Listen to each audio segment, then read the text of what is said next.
Well, number one, nung tinignan, syempre nung na-excite ako na it was Kim and Gerald,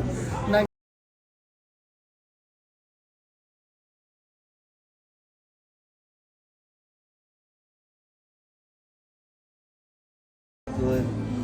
Hello, Direk.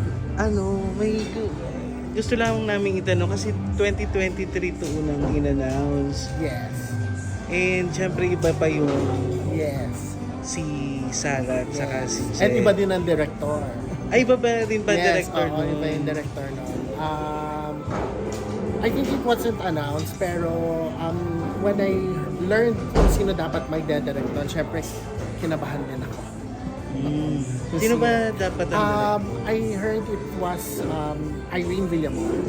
Si Yes, si Ate Irene, my ate. No? So, nung binigay siya sa akin, Kailan po siya binigay, sir? I think it was early last year, before I shot Lotto Winner, before I went to Australia, binigay na siya sa akin ni Tita June, pinabasa natin. Sabi ko, sige Tita June, gawin ko. And then, after nun, wala pang cast na sinasabi. As in, ano lang.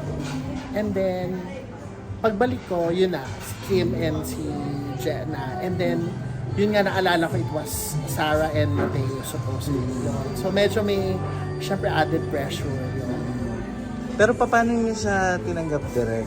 Nung in-offer sa inyo? And syempre nalaman niyo na iba yung dapat na... Oh, well, number one, nung tinignan, syempre nung na-excite ako na it was Kim and Gerald, nag-sink in sa akin when I was talking to some of my friends, sabi nila, parang si Kim kaya, pero kasi kaya nga kanina dinidiscuss ko, may certain look yung Korean.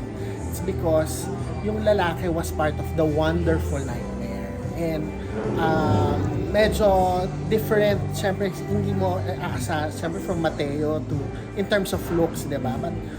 Pero sabi ko dun sa friend ko, parang kaya naman dalhin naniniwala ko na kayang dalhin ni Jack yung character, maitatawid nung chemistry nilang dalawa and yung charisma nila on screen. Kaya hindi na rin ako kumbaga nung pinanood ko siya, mas kaya talaga. Lalo na with their talent. As in, Pero parang this was envisioned for a couple talaga, no? yes, opo, yun. Kaya medyo, syempre it was Sarah and Mateo, medyo may pressure. And they also know it naman nung scene per scene namin, napag-usapan namin yan ni Kim. And ayun nga, since mas medyo open na kami sa isa't isa, na-discuss din naman namin na, at yung sinabi ko na, anuhin natin to bukod sa galingan natin, syempre we always give naman our best in everything that we do. Pero naniniwala, kasi sinabi ko sa kanila, naniniwala ako na kaya niyo yung material, lalo na si Kuya Jem. May, kumbaga, ang production or ang Viva kung bakit sa inyo napunta or Hindi na. Parang it wasn't, hindi na siya na-discuss.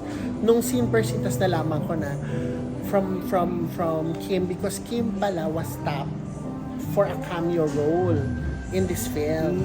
So, she was tapped by Ate Irene. So, nung nalaman ko from Kim na ito sa Ate Irene, minessage ko agad si Ate Irene, ganyan, talaga ba ikaw gagawa? So, syempre, nasala ko kinabahan kasi Irene Villamor yung gagawa, no? So ayun, siguro it was just really destiny na magsama-sama na kaming tatlo. And sabi nga ni Ate Irene, sabi niya, kaya niyang tatlo itawin. Thank you, Direk. Thank you, Direk. Thank you. Congrats. Thank you.